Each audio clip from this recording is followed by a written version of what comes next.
I'm going live to YouTube. Awesome. Going live.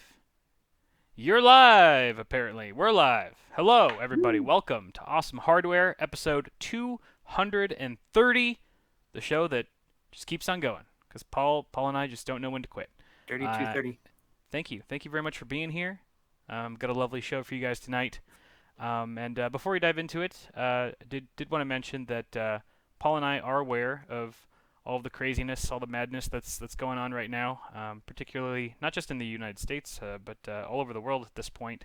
And just wanted to say that our hearts both go out to all the protesters out there, all the people who are protesting peacefully, adhering to the laws, and really just trying to make their voices heard in a fight for justice and equality. So we respect those individuals. Our hearts and our thoughts are with them tonight and for the nights following, for the days following. And we just hope that everyone is as safe and well as can possibly be in these times. And we hope that you guys are okay as well. Um, and yeah, just wanted to say that, get that off our chests. And we love you. We love you all. Paul, is there What anything? was I gonna say something Oh poignant no, as well? no, you don't have I to. didn't have anything prepared. That's okay. I agree with Kyle. Okay, good. Yes. Thank you guys. Thank you guys for being here. It means a lot that you guys are watching us right now, as you do every week. On that note, we occasionally use adult language and can be very toxic if you have sensitive hearing or little ones around. So be warned.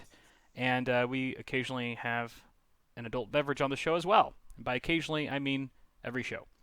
So cheers. I'm drinking a Modelo right now. It's leftover from the weekend. Don't judge me. Paul, what do you got there? I have the Last Dale's Pale Ale. I think I've been working on these for the past 3 shows. It's a much better beer than this one. It shows you This one's not shows you bad. how often I actually drink because this was a 6-pack. Nice. Yeah. But I'm almost gone here, so I do have some bourbon on the way as well.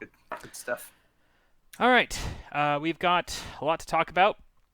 Sort of. The big three. The big three are in our sights today. And that includes Intel, Nvidia, and AMD. Very different stories, unrelated stories for each of them, but interesting stories nonetheless. And we're going to start off with Intel today because the CEO from Intel, whose name is Bob or Robert Swann, he said some interesting things in a online video that was posted to YouTube as part of the upcoming virtual Computex event that's supposed to happen this month. The real Computex event is still slated for September later this year, but they're doing an online version as well. And so in this video, Bob Swann's just kind of talking about why he thinks Computex is good and why it's necessary, but he also said some interesting things about benchmarks and benchmarking in general. He noted that due to the pandemic that's still ongoing, that it's a chance to prioritize to stop prioritizing benchmark numbers. It's probably best if I just read the What? direct quote. Have you heard about this, Paul? Like only slightly, but Okay, so so the this is what he pandemic said. has caused benchmark numbers to no Yeah, longer be reliable. it's Is an the story? interesting correlation All how right, he all arrived right. there. But he says I'm this, listening. and I quote: "We should see this moment, the pandemic, as an opportunity to shift our focus as an industry from benchmarks to the benefits and impacts of the technology we create. The pandemic has underscored the need for technology to be purpose-built so it can meet these evolving business and consumer needs." So I just thought, clearly the internet, everyone who caught wind of this thought it was interesting, especially in a time where Intel, for the first time in a very long time, is being beat out in a lot of ways by their primary competitor, AMD. So it just seems all too convenient that Intel is suddenly now trying to put the focus away from benchmarking and onto more, I guess, more abstract measurements. If So that makes isn't sense. aren't the benefits and impacts of the technology revealed through benchmarking? Exactly. Isn't that Exactly. isn't Right. that like what the Right. benefits of our processors? It's like, oh well, they can render videos, and like, well, how fast can they render videos? We don't really talk about how fast they can do it, Yeah. just that they Exactly. can. Exactly. The What? data is there to as a measurement of how beneficial something is. Oh, this processor is going to benefit you in rendering times. Well, by how much? By 50% more than my current CPU? Or, well, just forget about it. It's better. It's better. It's just better. How It's much better than. fast? How much faster is it? Let's not get all technical, all right? With these numbers and these tests. It's better than Wow. previous gen. Which gen? You know which one I'm talking about. I've So I've yeah, certainly seen some kind of BS stuff blamed on the pandemic, but this is this might be the most out there yeah, one that I've heard. So, yeah. right. Um, so yeah, and you can watch the video. It's on YouTube and stuff. I mean, you can just Google CEO Bob Swann benchmarking. It's all over the place.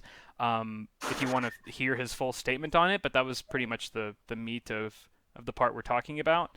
Um, yeah, I just think it's strange, and it'll be interesting to see like how this manifests. Like if he's just like blowing smoke up our ass, like if he's just talking to talk, or if this is going to mean like Intel focuses less on hard data in their future presentations and their briefings. If they're going to start discrediting, the competition's benchmarks in any way, are they going to stop? What does this mean? Like, are they going to stop sending out samples to reviewers because benchmarks are no longer important? Like, how serious are they taking that statement? I guess, I, and I guess time I, time will tell. I feel like it's kind of a loose statement that reveals some level of intent to do things differently, but what they have in mind is I don't know. I'm not sure. I could see them showing fewer benchmarks in like press documents that they make and stuff like that. But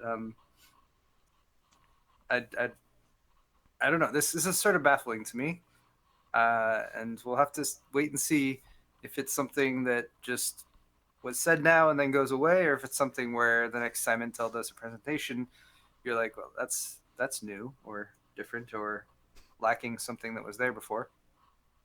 And I'm then, sure AMD will keep showing benchmarks though oh yeah, for the, I hope for the they do. foreseeable future. And and reviewers we're gonna test the shit anyway, Yeah, regardless of what the big dogs do. But then also part of me thinks like, well, maybe nothing will really change because already, like we saw with the recent 10th gen slides, like there was hardly any raw data on there, and the raw data that was there was all very questionable or was tested under very peculiar conditions that were very obviously slanted in Intel's favor. Um, so at that point, it's like, well, their presentations are already 95, if not 99% marketing.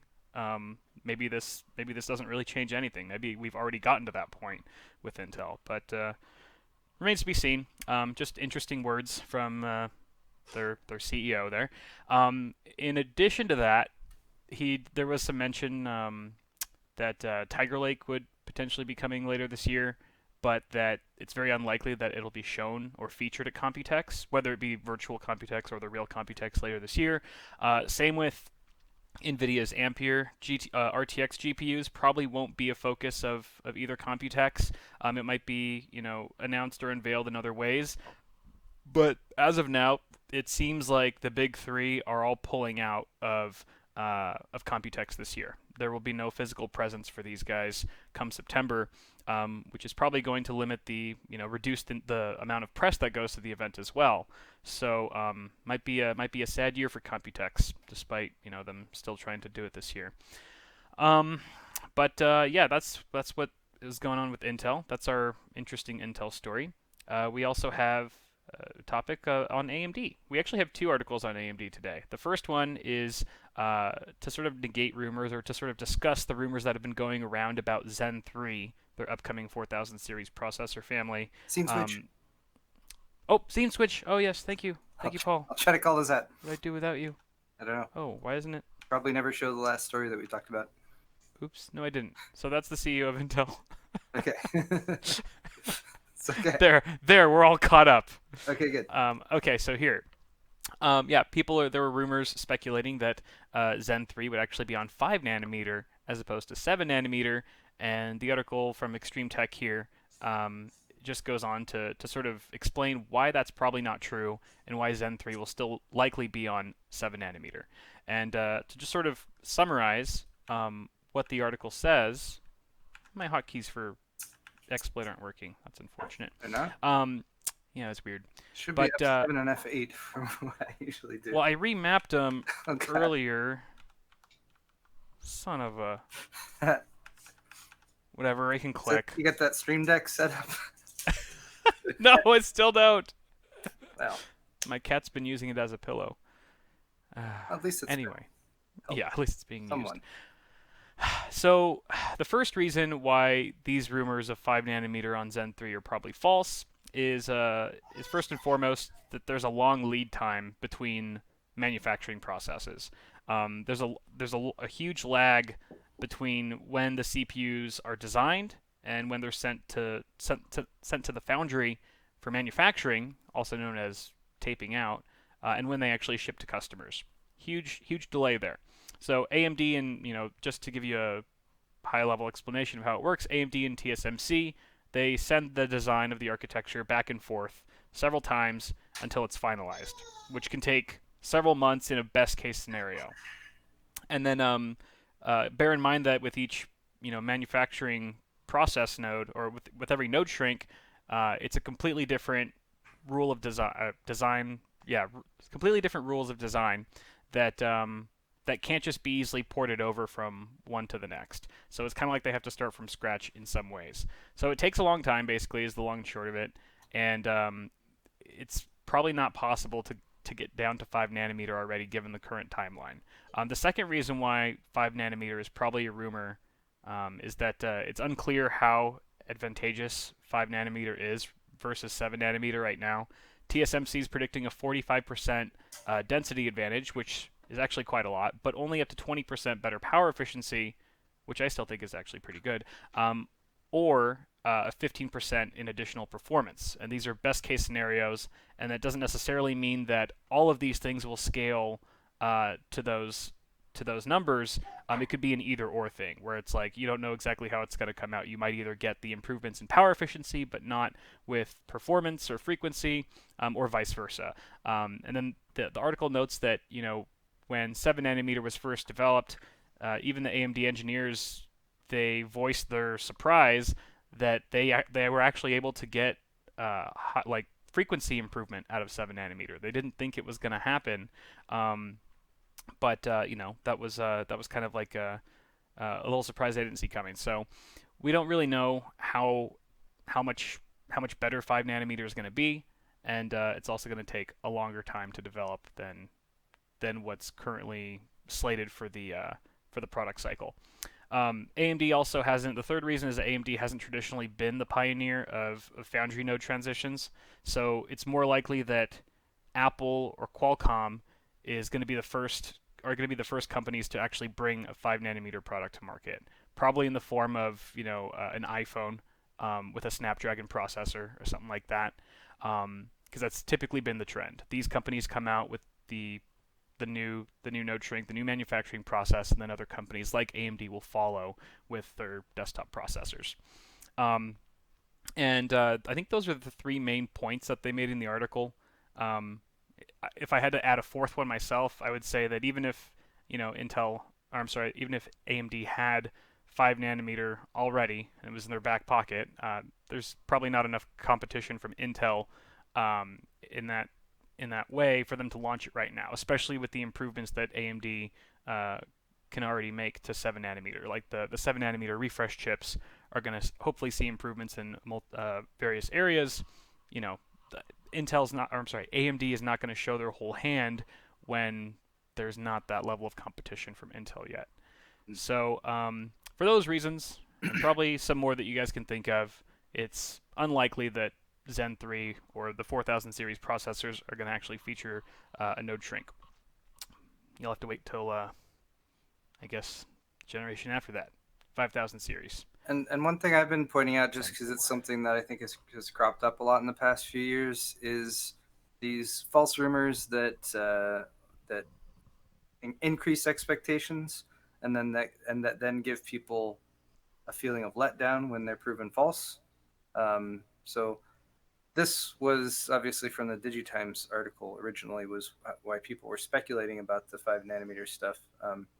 But also consider that a node transition like this is also I mean, it can be challenging for a huge number of reasons. And just look at a company like Intel, who has had quite a while to produce something in volume on 10 nanometer, and they still haven't been able to. So, um, the obviously they're going to be dealing with different possible setbacks, but that's so I would be kind of curious then what the roadmap would look like if we're talking about the generation beyond Zen 3 and the 4000 series, because it seems like we are going to have a new socket, probably AM5.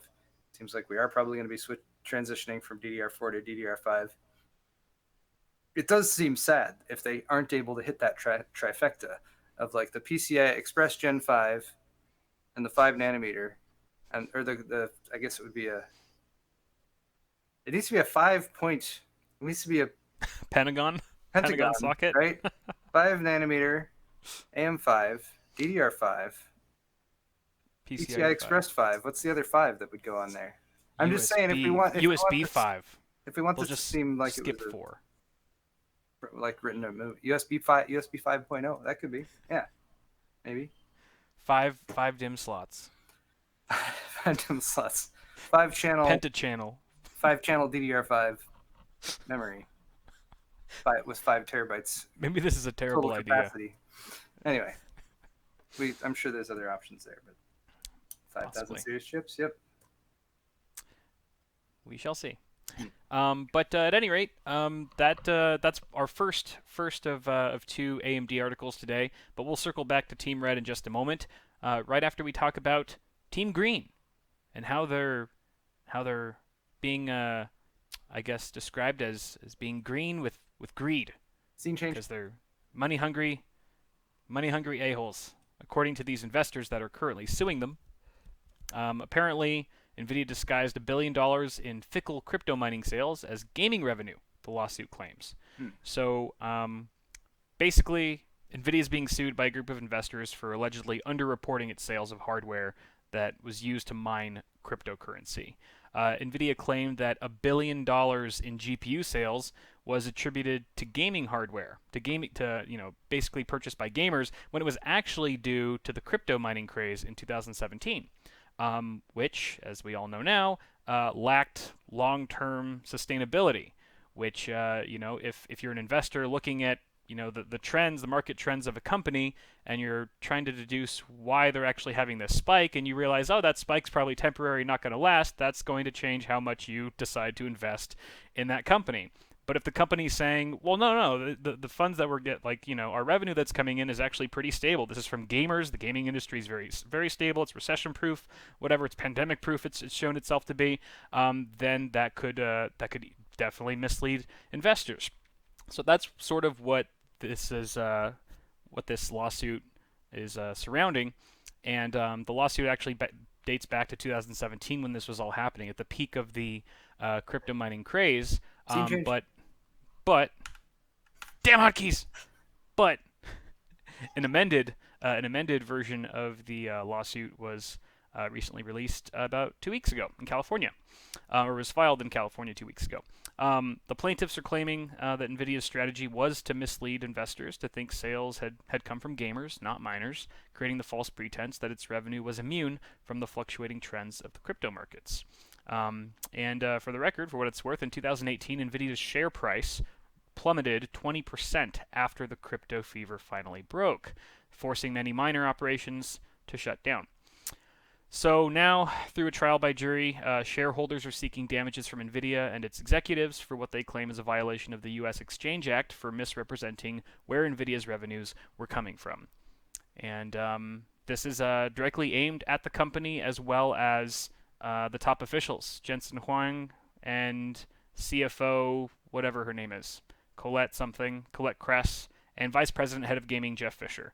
They're all listed in this lawsuit as having a part in being aware of what they were doing. So the lawsuit seeks to seek damages from the company and these individual executives. So we'll see. We'll see who sues each other, or who has the upper hand in court after it all shakes out. Paul, any thoughts? I don't know. Like, it sucks because a lot of gamers were in a really tough spot back then. If you wanted to actually build a system and get a reasonably priced graphics card, it was well nigh impossible. So that really sucks. And Nvidia did benefit from that. They sold a lot of graphics cards and stuff. So it sucks that that later on they also took this action to try to sort of fudge things with the investors. Um, I can understand why the investors are upset about that, because if you're doing investing, you try to look at things like this for the company's performance and making decisions. So, yeah, I don't know. But it seems to me in this case that the true victims of the cryptocurrency mining craze, which I think still were the gamers and the people who just wanted to build a freaking gaming computer. They're not going to see any benefit from this. Nvidia is going to take a hit. They're probably going to pay the investors some money. Some some money is going to change hands between people who chances are already have a fair amount of it. So, so cool. That's how it goes. That's I don't know. That's my assessment. Yeah. It's probably not very deep. No, that's it's all very true though. Um, yeah, it's and I kind of wonder like how is there an easy way for Nvidia to differentiate or to distinguish if someone's buying a gaming GPU for the purpose of mining or for gaming? Like when, I I guess when think the GPU is they being would used. probably mainly base it on the type of sale. And from my understanding, they were making bulk sales to people who are not distributors or retailers. So Mm-hmm. you can make a pretty fair assumption on that. Oh, it's Right. like, oh, this person who we've never sold graphics cards to before, who Just doesn't bought. own a retail chain or anything, or any means of reselling these, wants to buy 2,000 graphics cards. Right. Probably for mining in 2017. Yeah. It's a Yeah. reasonable deduction to make. I don't know if that's Yeah, for sure that's the way true. they would calculate that, but it seems reasonable to me. Right. They could also they could also do things like comparing year over year typical sales, stuff Yeah, like right. that to see the difference there. Right. Uh, yeah, Yeah, that's true.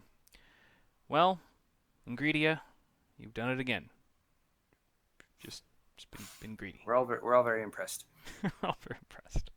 All right, let's circle back to Intel. I actually forgot we have two Intel articles as well. Let me just go ahead and switch scenes because Ooh, I'm good at live streaming. I didn't have to call it out there. Yeah. My All job right. my job today has just gotten even easier. On the gravy train. So this is about Intel's revamped box coolers. They're new stock coolers that come with select 10th gen Core series processors.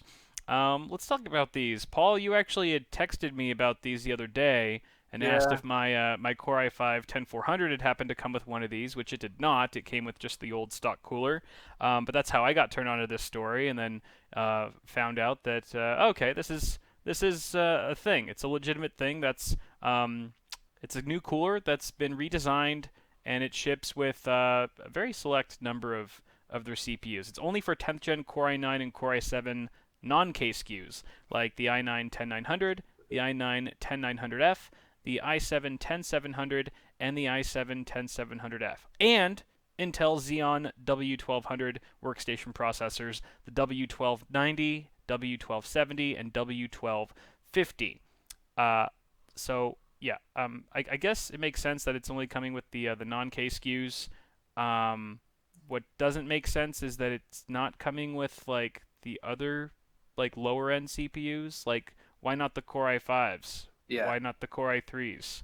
yeah. Um, Why not? it's Why like not the CPUs where people are actually probably much more likely to just use a box cooler because they exactly don't have something that has a higher core count that's going to output a whole lot of heat. Uh, exactly all those users are still stuck with the same basic old cooler that just sucks. It sucks and it looks terrible. if you scroll down in the story, there's a shot of the underside of it as well, Yeah. which is one of So the other they actually differences. Which isn't. I mean, you can call this a difference. The main difference we're looking at here is the fact that everything's black. They have had stock coolers with a copper slug in the middle before, right. similar to this. So It's an aesthetic redesign, and it's going back. It's reverting back to a style that they were using potentially when copper was less expensive, but also when they were just sending out slightly better stock coolers with their processors. Right. Um, but yeah, the reason I hit you up about it was because I actually had an idea to make a video using the Intel stock cooler. I won't give any Hmm. further details than that, but I had this idea before I had heard about this. And then I was like, oh, if I had that new stock cooler, that would make it even more potentially somewhat interesting because it's slightly Right. new and different, and Right. people love to make fun of the Intel stock cooler and stuff. Sure. So anyway, but then I have a 10400 back here, but then I was like, does it come with the 10400? And it doesn't. So I just feel like what kind of a all right. The idea of them updating the stock cooler to make it look a little bit to improve the aesthetics a little bit, I'm okay with that. The idea of them improving the design to make it slightly better performance, I'm cool with that too. Why don't they then take this and put it with all of the all make it the stock cooler across all the CPUs? That seems Exactly. like such a missed opportunity there Yep. to spread this around a little bit more and get people to talk about something other than the fact that the 10 series doesn't stack up very well against AMD's current offerings. Yeah. So anyway, That seems to be Intel lately. Is just like there's potential there with what they're doing. Like they try to start going in the right direction, but it just always seems like they half-ass it. Like to the point where it's just they don't make that full completion, and it just falls short. mhm. Like it seems like a lot of things. Like they have like they brought hyper-threading to 10th gen, which is great, but then you've still got a bunch of locked CPUs, and a platform that you have to pay a premium for if you want to overclock. Just certain Scene things change. like that. Yeah, scene change. Yeah, back to that. So, yeah, the other thing is, apart from that, I think you covered it all, Paul. It's black now. Well, let me go back. It's black. It's got the copper slug as opposed to aluminum on the most recent coolers. It does have a black sleeved cable, so I guess that's better. Still the same push pin design, which I guess is a love or hate affair. Pre-applied thermal interface material looks pretty much the same there. I'll give them credit where credit is due, and I don't mind the push pin design. Yeah, It's a simple design. It's easy to get on and off. You don't need yeah, a lot of pressure for this type of cooler and the situations it's going to be used in. I'm right. okay with it. Yeah, I personally don't mind it either. Simple and Um, straightforward. the Intel logo on the front on the hub of the fan has been redesigned. It's color neutral now. There's no ugly sticker with a bunch of random information and crap on it. And yeah, it does look better. It's just a shame that it's not on the full stack of 10th gen CPUs. It's a dirt cheap cooler. They should have just included it with all the other CPUs below Core i7s. The full stack deserve this cooler, I think, after this long. So, oh, Intel. And no RGB lighting. What the fuck? It's like they did something that That's the biggest we problem. might have given them like the slightest bit of credit for, and then they went and made these stupid decisions about it Yes. to crush that. So anyway, yeah, it Well, was literally going to be the only reason I opened my 10400.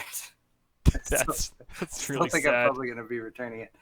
I Whatever. don't blame you. So I guess the last article here that we have is from Phoronix, and it is about, like I said, another AMD thing. This is the AMD Ryzen 5 4500U, which is their latest mobile processor for laptops and stuff, and very much like the Ryzen 7 4700U that came out earlier, this thing is just an incredible value for the price that, or at least for the price that it's been shipping in some of these laptops, which go anywhere between $500 and $600. So these guys tested it out. They just purchased a laptop. They wanted to benchmark it and see how it did. The Ryzen 5 4500U is a 6-core 12-thread part with Vega graphics on board, just like all of the other Renoir CPUs. And it can be found in laptops within that range, starting within that range of under $600. It's got a base clock of 2.3 gigahertz, a max boost to 4 gigahertz, 8 megabytes of L3 cache, and it starts at, I guess, the default value of 15 watts TDP, but it can be configured up to 25 watts or as low as 10 watts. Um, and the particular laptop that these guys chose to benchmark with this CPU was the Lenovo Flex 5, which features a 14-inch display, 16 gigs of dual-channel memory, a 256 gig SSD, and the Ryzen 5 4500U for just $599. That's a pretty good. That's a pretty good value, especially when you look at the Yeah, benchmarks. it's a nice price for a Um, laptop. yeah, for a 12-core laptop, sure. And like for compute 12 workloads, thread. yeah, 12 threads. For compute workloads, let's just look at those really quick. The video encoding and stuff. So it's in the dark red is the 4500U, and the light red here is 4700U. So lower is better in a lot of these. But you can see it's just like it beats out a lot of the Intel chips. A lot of Intel chips, like the 8000 series Core i7s and Core i5s, that are typically paired with laptops that are much more expensive than a $500 or $600 price point, which is very impressive. You can see that it is of course getting beat out by the 4700U and the Core i9 9750H, which is like super high end for a notebook CPU. Um, but it definitely holds its own. Like it beats out all of the Intel chips in this particular test, Lamps Molecular Dynamic Simulator. And you can see that just for the most part, it stays near the top of the chart, while being probably one of the lowest cost options. You can see it doesn't always shine as brightly, like an OS Prey doesn't do fantastically, but Should it does. clarify, this is actually a 6-core, 6-thread CPU, Oh, I'm sorry. not a. I thought it had SMT. Yeah, Never sorry. mind. Someone in chat called that out, so I looked it up. Thank you for mentioning that, chat. Sorry Six about that. six GPU Six cores with a cores. max boost of 4 gigahertz. Got it.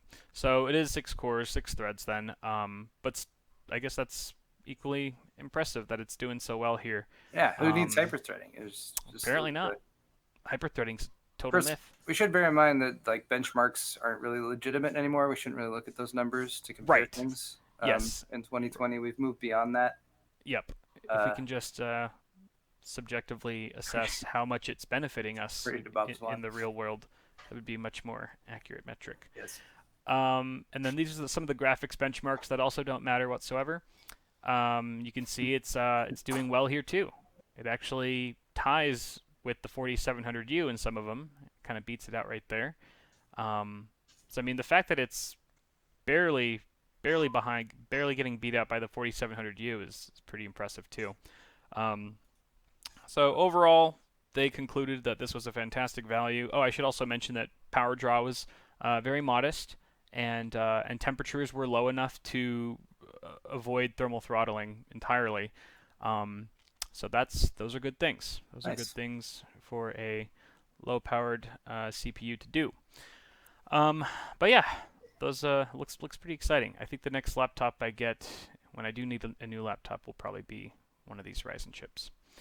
Um, that is all for tech news, but we have another segment coming up, which is Pit My PC, Yay.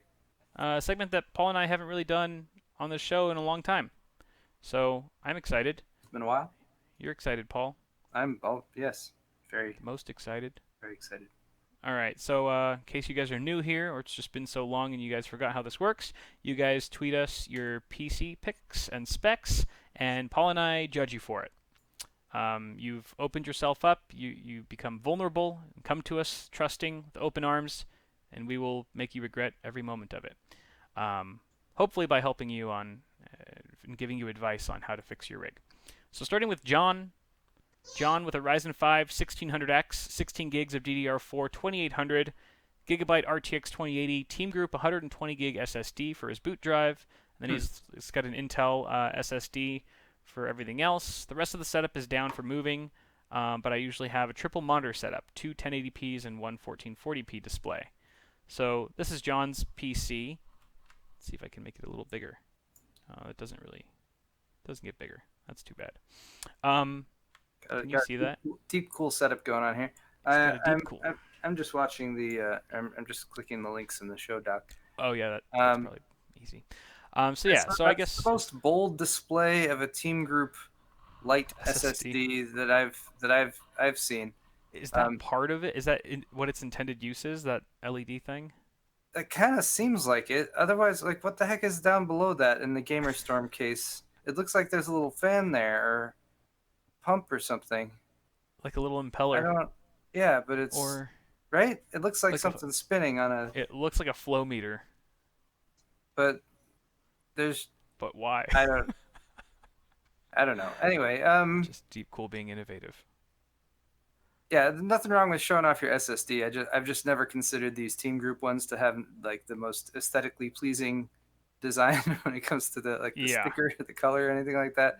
Right. So it's a bold choice there. Clearly, that is where it's supposed to be though, because it's on a little tray with a thumb screw that mounts there. So Oh yeah. anyway, we're dealing with a pretty significant amount of GPU sag, I'd say here, or just noticeable. Yeah. It's dropping off there on the right side and leaning away from the motherboard. So that could potentially be corrected. You've also got like it's going into the drive cage, so you could prop it up with something in there potentially, and you wouldn't even see it. Yeah. Um, Cable management's pretty clean overall, I would say. Nothing too horrible. Uh, yeah, I don't know. Where's his Where's his power supply? Power supplies. This is I believe this is a box, one of those boxy style cases. It's like a double wide, so the power supply is on the other side. Why is the bottom of the Why is there so much room at the bottom of the case underneath the motherboard then? I don't know, but it does look Why like would you there's a need that pass through much? right there for the power supply cable. Yeah. Yeah, I see It's, the pass through. It's an interesting case. look, Deep Cool is innovating, and they're experimenting with innovative new designs. And Get on our level. just because you're hating, uh, I ain't hating, I'm just yeah. questioning.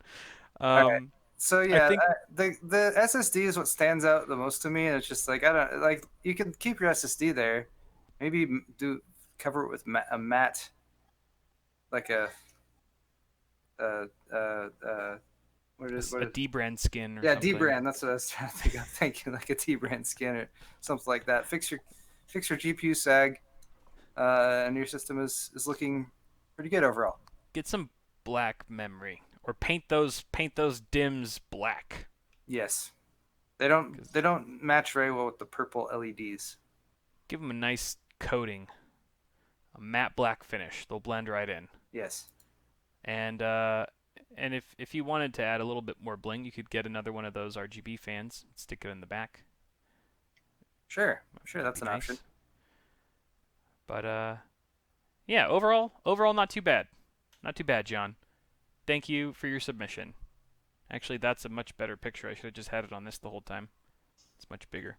Okay, let's move on to Joel.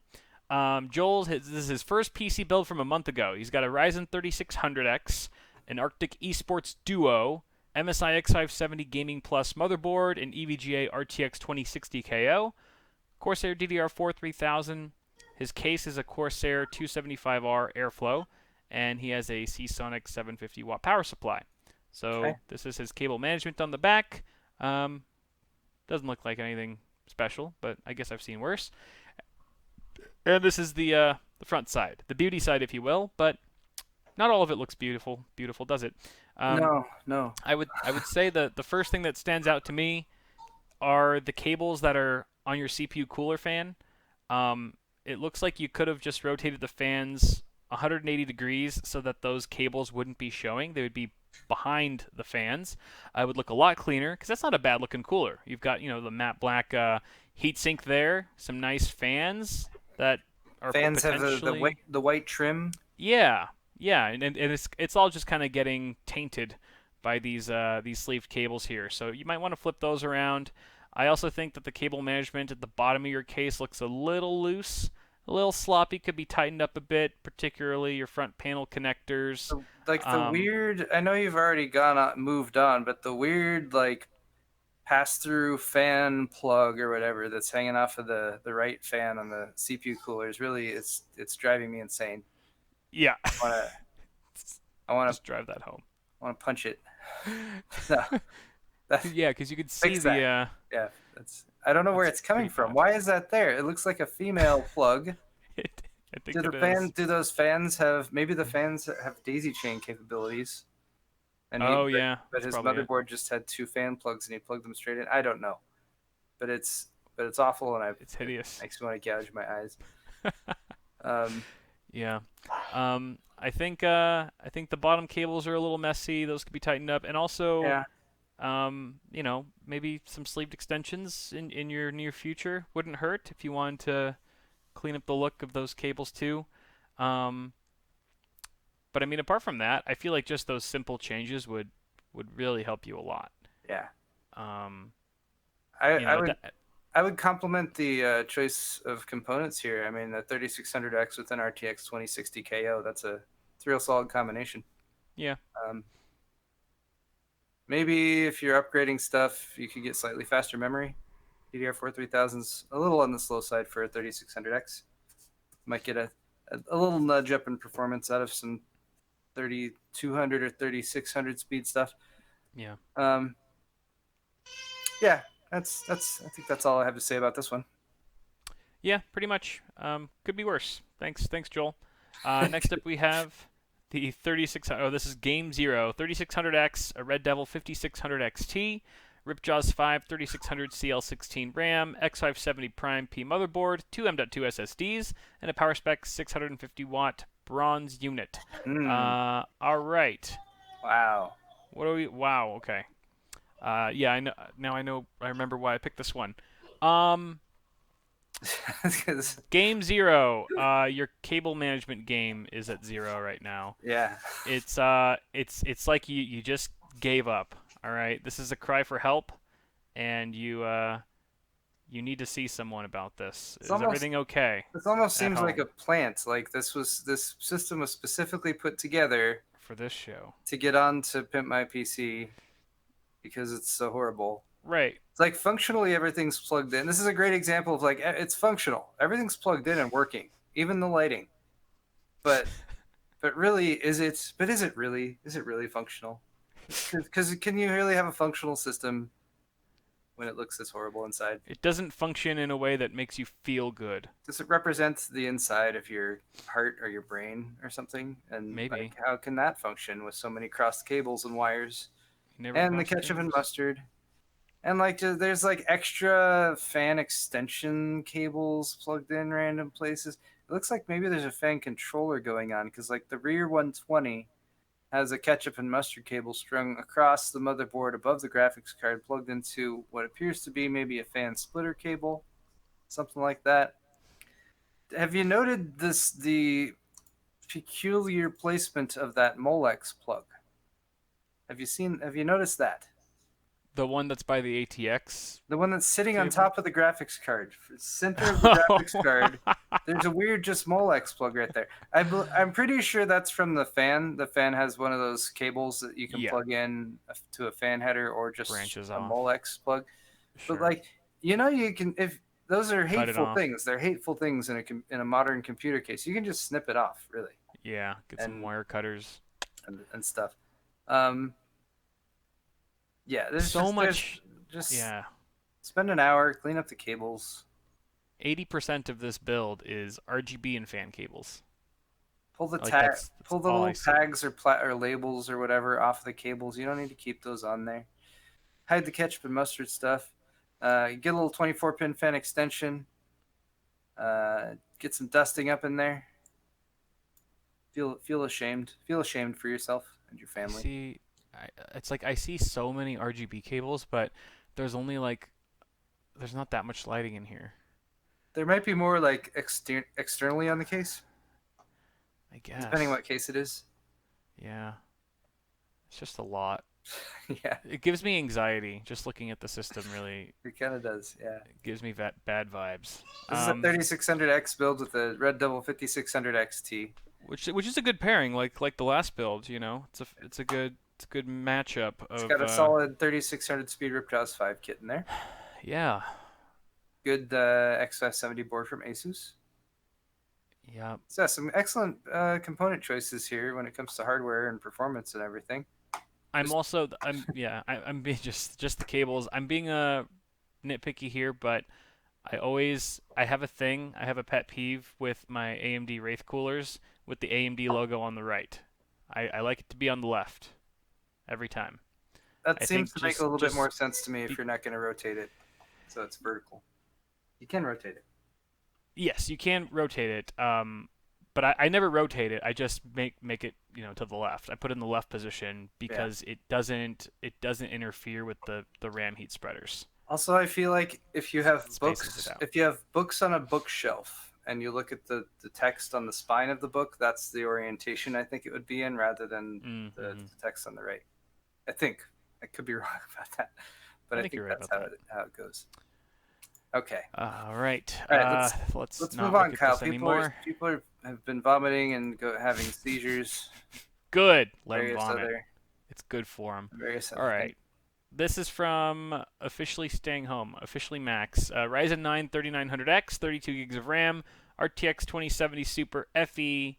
No other descriptors or Huh. descriptions of. Okay. Also, please help. Okay, he's having an issue. Okay. Uh. Okay. We don't need to see that. What's this issue? His issue was that It's I got think we some have to memory watch the thing with video. playback or something like Just that. need to replace that All with right. a He's Well, saying. for anyway. horizontal. Oh, it's a Uh, longer video. Let's just take a look at the build for now.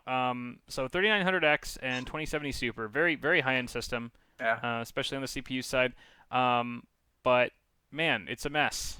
We've got more cable mess The longer I look at everywhere. this, the more wrong things I'm seeing. Yeah, like the fans. Like, why is there only one fan up top? There's none at the rear.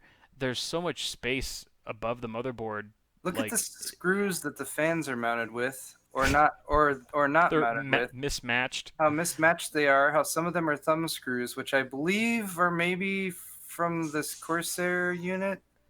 I forget. I've seen. I know I have some. I feel like I have I've a seen Cooler Cooler Master Master power supply AIOs. that has these thumb screw fan mount things. I've seen on their AIOs too. They had screws like that on some of their old ones. They don't look horrible if you use They're them all all matching. uniformly and you have space for them. They do add like a decent chunk of space if you don't have room for it. So that's kind of a downside to it. But That radiator um, is disgusting. radiator, just dustiness. Yeah, Radiator could use a dusting. and Fans are the oriented tubes. wrong. I mean, they're, Yeah, they're right. they're all- Those you'd probably set those as intakes on the bottom right, there. right. He probably wanted them to look Heat good. rises. Yeah, those are oriented so that the visual part of them is showing. Yeah, Um, and then it's just sort of weird and awkward that there's just a single exhaust up on top it's by very weird. itself. Um, just doesn't. It's not balanced at all with the rest of the system. Here's what you do, guy. Put put maybe one or two of these fans on the bottom at the top, or maybe like one at the top, one additional fan at the top, and then one more at the rear, and then maybe you could keep that last fan down there because I would think that you already have some fans at the front of the case for intake. Yeah, So that would be I'm also just assuming that there's intake fans on the other side of that radiator. correct. But if there aren't, then that would That's a also be problem. a pretty major Then thing you'd move want to fix. You want fans yeah, up against your radiator. That's right. important. Right up Yeah. against it, not spaced off. You want static pressure over those fins as much as possible. I wonder. I mean, I'm trying to tell like with all that dust on the radiator. I mean, maybe that means he does have fans there. But That's what I like, would guess. Yeah. what if they're like exhaust? What if he put him as exhaust or something? Well, Because that's a lot of dust if he too. happens to use the same fans that are internal here, and he faced the pretty part out, then they should be intakes. But Yeah. we're speculating on multiple fronts here, so Right. hard to say for sure. This is also one of those builds that's just in an oversized case. It's a full size ATX build with a full size motherboard that should be taking stuff up, taking should be filling out the case. But this is what case is it? It said it was a thermal take. I Does he didn't say? say. Oh, he doesn't even say. No. Does anyone know, Uh, chat? he says, "I'm dying to do a thermal take Tower 900 build with the custom loop." So maybe that's what he's. Maybe that's it. Maybe. This might be a thermal take 900, but it's just a really tall case, It and looks like a it's not cheap case it's not too, like a filled up. cheap old case. I mean, it's It all black and it's got a painted interior and it's got the basics just like the covered, cutouts I and guess. But stuff, or yeah, like there's no nice grommets or all right, no anything. grommets on the cutouts. You're right. But Huh. yeah, man, it's very there's some peculiar choices here with the build. Like we said, fix those things. Try to look into that. Also, the tubing on your AIO is very wonky. I don't know if Yeah, maybe you could like you can rotate angle the that. tubes coming right off of the pump block. Yeah. Those that might help. And again, here we have an example of a build with very nice hardware, like good hardware choices. A 3900X with 32 gigs of RAM and a 2070 Super. That's a nice setup. That's a Right. not inexpensive setup It's a good dream by any build. stretch. So take the time to make it look nice too. And you gotta. It's like you bought a super fancy sports car and you've never washed it and you keep it. I don't know. I'm trying to make an analogy and I've given up partway through. So let's move on. Okay. Uh, good show. Yeah. Moving on to Zach. Intel Core i7 9700K, Corsair H105 CPU cooler, Asus Prime Z390A, 16 gigs of Vengeance DDR3 or 4, 3000 speed, Samsung 970 Evo Plus, and previously an EVGA RTX 2060, and then a Sapphire Radeon RX 590, but currently no GPU. Financials have been tricky lately. Okay, Huh. so you're on integrated graphics at the moment. Hopefully, you can get a discrete GPU soon. But we'll take a look at the rest of your build here. Um, Holy ketchup and mustard, Batman. Yeah. That's a hard PSU to live with when you don't have extensions or PSU shroud, and it's all just hanging out. Um, I will say, if I mean purely functionally, those aren't bad power supplies. The Antec Earth Watts oh units, yeah, they're solidly made. That totally. one's 80 plus bronze rated. It's a perfectly functional power supply. It looks horrible. It looks Right. so bad. It's also Yeah. got that like Antec did their Earth Watts, and they're like, let's make the housing like a forest green. Yeah. That's a great aesthetic choice there. They probably had to pay extra money to make it that color rather than just a standard So weird. silver or black. Um, but yeah, that's hideous. Also, where did all the expansion slot covers go? I guess whenever he swapped the graphics cards out, he must have sold the expansion slot covers along with the graphics cards. Yeah. I'm not sure there. There also That's appears to be, interesting. is that just a fan controller chilling down there in the bottom with all the cables coming out of it? Looks like it could be, Really? yeah. Yeah, I think so. One of those Asus. What is it? I've used a couple of those. It has a name. I forget what it is. Fan Um, expert, like a Something fan like that. expert module or something. Yeah. And also your cables just apart from your PSU cables at the bottom of your case, the ones everywhere else are just as bad, if not worse. Like the fan cables is just hanging down from like the roof, the ceiling of your case. Those Kyle, fan cables. go on Yes. Twitter and right click on the picture and go Yes. View. open Oh image yeah. and new tab. Oops. Open image new tab. Uh oh wait, I have to go back to the picture. Okay. Open image. Open link in new tab. Or you can center click on view image as well. View image. Browser are you using? Does that work? Does that look better? Oh, I think that looks better. Why is it cut off for you? Cut off? What's cut Oh, off? okay, no, never mind. I thought it. Sorry, I thought. All right, it's fine. Now you can zoom in a little bit if you want. Yeah, it's good call. So yeah, this fan cable right here is bothering me, among other things in the system, but just the fact that it's just completely hanging down, like no thought was put into this. It's like crossing over your AIO tubes. Like what the heck, man? Yeah. And then the cable coming off your AIO pump is just it's like you just took the shortest possible route. You just beelined it to the nearest header. When you've got pretty decent cable management in this case, it looks like. Those are some nice grommets, probably some room behind the tray, which you didn't really care to use much at all. Um, if you wanted to, you could clean up this bottom mess too by routing all the excess cabling behind the motherboard tray through that grommet nearest to the power supply. Um, Why does and there? a USB 3.0 extension, right? You see the Yeah, USB right there. 3.0 cable? Yeah, I see There's an it. extension hanging off of there. Or is that a USB 3.2 header on the board that he's got some adapter going? No, it's going to like the typical USB 3 header spot on the board, like to the like they don't put USB 2 headers there on the Not right the USB side. 2, the new one. USB 3.2 Gen 2 front panel. I see what you're saying. It's kind of smaller because it looks like where it hits the board there, it's kind of smaller. I'd have Like to the look up Type this C, motherboard, Prime possibly. Z390-A. Possibly. B3. But then why not just use his native USB 3 header? That's what I was talking about. Because that obviously has a lot of. There's room, you know. Yeah. The cord has slack. Is what I'm trying to say. The words has words I was Slack. trying to say there. Yeah. Yeah. Asus Maybe Prime it is an adapter. Z390-A. Man, Google really messed up their image search thing. I feel like it used to be so much easier to use.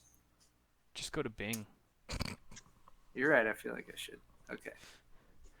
Z390-A. Why can't I? I don't think your Why are all the fans. pictures it's giving me like the smallest versions? Large. I think your fans should match. They're not matching. Get matching fans. Remove the power supply sticker. Oh, this is horrible. Maybe get uniform I SATA hate the internet. cables. The internet's horrible.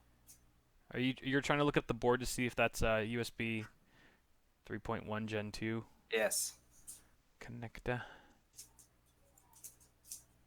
Roll over to Zoom. It is. I'm right. Okay, so it is an adapter. Yeah, it's a stupid adapter. What? I think he could have just bought like one without a cable. He could have, you know what I mean? Like Yeah, he that's a might have been able to. 3.2 Gen 2 port or 3.1 Gen 2 port or whatever. Yeah, USB-C. There is a 3.0 port at the bottom.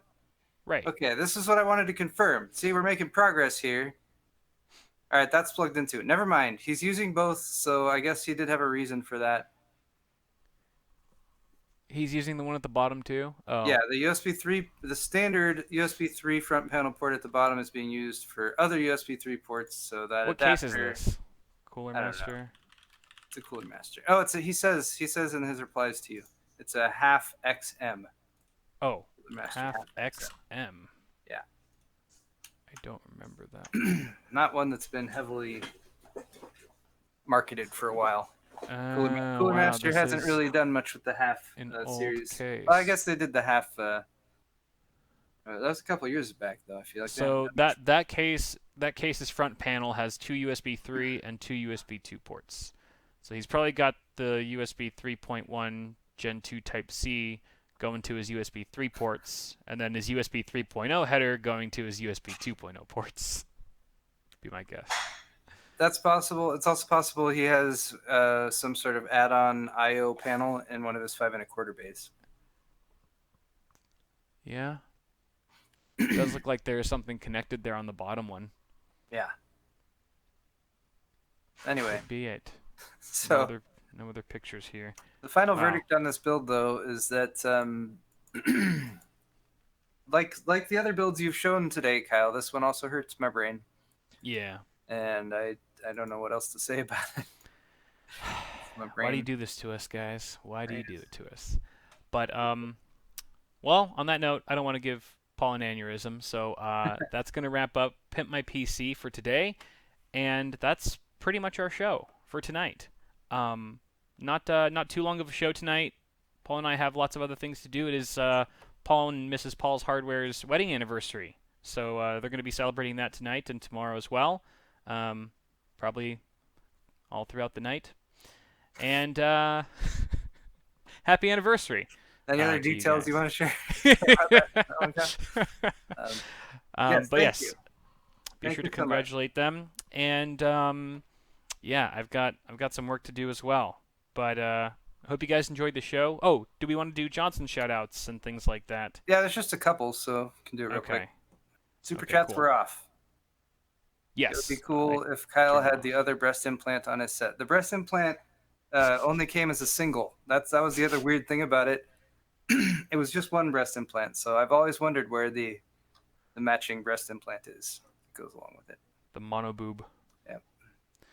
I don't have any from this show anyway. Oh, good. I I have one new order from 5:36 p.m. So Paul from Minnesota definitely gets the biggest Johnson, a single Johnson, a solo Johnson for Paul from Minnesota. Got the thumb screw keycap and the lightweight zipper hoodie. It's a good one. Good stuff. Thank you very much, Paul. Appreciate Nice. it. All right. Coolio. All right, guys, that's gonna do it. I hear baby crying in the background at Paul's place, so I'm sure he has that to tend to as well. Thank you, Paul, for joining. It's been Thank you, fun. Kyle, and thanks for And everyone for watching. yep, we'll see you guys. We'll see you guys very soon. All right. Take care and be safe. Bye, everyone. Goodbye.